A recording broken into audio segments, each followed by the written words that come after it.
آپ خود سرکاری اسکول کے ٹیچر، یونین کے رہنما، سارا کچھ، اپنے بچے آپ نے خود سرکاری اسکول میں پڑھا رہے ہیں، مطمئن ہیں؟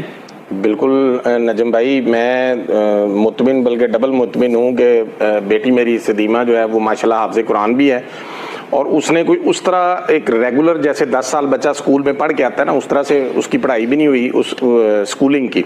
اس کے باوجود اس نے 9th میں ماشاءاللہ پہلے ہم نے فیصلہ کیا کہ اس کو گورنمنٹ اسکول میں داخل کرانا ہے. گورنمنٹ مدرسۃ البنات ہائی اسکول کاچپورہ ہے، وہاں اس نے بڑا اچھا سکور کیا 9th میں، اور پھر 10th میں آ کے بھی ماشاءاللہ اس نے بڑا اچھا سکور کیا. تو بڑی خوشی ہے مجھے، اور میں مطمئن ہوں، اور میں ہمیشہ آپ کے پروگرام میں کہتا ہوں کہ صرف اور صرف ہمیں جو چیز غیر مطمئن کرتی ہے وہ ہمارے اساتذہ کی کمی ہے.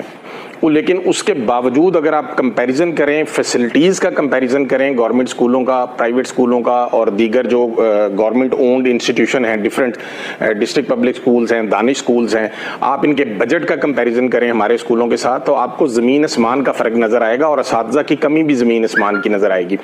میں تو بہت زیادہ مطمئن ہوں کہ اس لیے میرا بیٹا بھی اب گورنمنٹ اسکول میں ہی پڑھ رہا ہے، اور میری بیٹی بھی گورنمنٹ اسکول سے پڑھی، اور ماشاءاللہ نمبر بھی اس نے بڑے اچھے لیے ہیں. لیکن ایک اور بات یہ کہتے ہیں، یہ جو سرکاری اسکولوں میں پڑھنے والے بچے ہوتے ہیں، آپ خود چونکہ ٹیچر، آپ کی اہلیہ بھی پڑھی لکھی، ہماری بھابھی بھی، وہ انہوں نے بچوں کو پڑھا لیا، ٹیوشنیں پڑھ کے یہ سارا کچھ کر لیتے ہیں. سرکاری اسکولوں میں نہیں، یہ ابھی بھی لوگ ماننے کے لیے تیار نہیں ہو رہے قاضی صاحب. اچھا، ٹیوشن کی جو بات ہے نا، وہ نجم بھائی جو پرائیویٹ اسکولوں کے بچے ہیں وہ گورنمنٹ اسکولوں کے بچوں سے بہت بڑے بڑے مہنگے اداروں میں جا کے ٹیوشنز پڑھتے ہیں.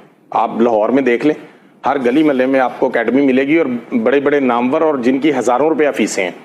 اور گورنمنٹ اسکول کا بچہ آپ مجھے بتائیں جو 20 روپے فیس دیتا ہے، جس کو جوتے اور یونیفارم استاد خرید کے دیتے ہیں، وہ بچہ اتنی بڑی بڑی فیسیں دے کے ٹیوشنز افورڈ نہیں کر سکتا. وہ کہیں گلی محلے میں کو اپنے ماں باپ سے، کو بڑے بہن بھائیوں سے، اسی اسکول کے اپنے اساتذہ سے ہیلپ لے کے پڑھتے ہیں.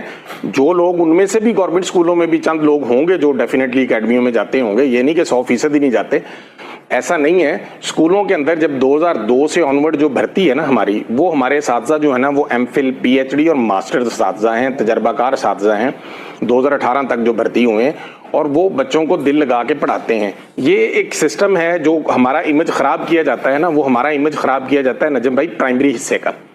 پرائمری حصے میں اس وقت شدید ترین اساتذہ کی کمی ہے. کوئی 75,000 کے قریب اسامیاں خالی پڑی ہیں جن پہ ڈائریکٹ ریکروٹمنٹ ہوتی ہے. کوئی ارد گرد سے بندہ نہیں آتا، مطلب پروموٹ ہو کے نہیں آنا یا کہیں اور سے نہیں آنا. تو میں پہلے بھی آپ کے پروگرام میں بھی میں نے ذکر کیا کہ ایک سازش کے تحت پرائمری حصے کو تباہ کیا جاتا ہے تاکہ اس کو ری آرگنائزیشن کے نام پر یا اس کو پرائیویٹ سیکٹر جو اسکول کھلے ہیں وہاں دیا جائے. کیونکہ پرائمری حصے کے اندر والدین یہ افورڈ نہیں کر سکتے کہ بچہ جو ہے وہ 10 کلومیٹر دور یا 2 سڑکیں پھلانگ کے وہ جائے کسی گورنمنٹ اسکول میں ہی پڑھے جا کے، اور پھر وہ وہاں پہ دیکھتے ہیں کہ اس گورنمنٹ اسکول میں ایک ٹیچر ہے اور باقی اسکولوں میں 4 ٹیچر ہیں.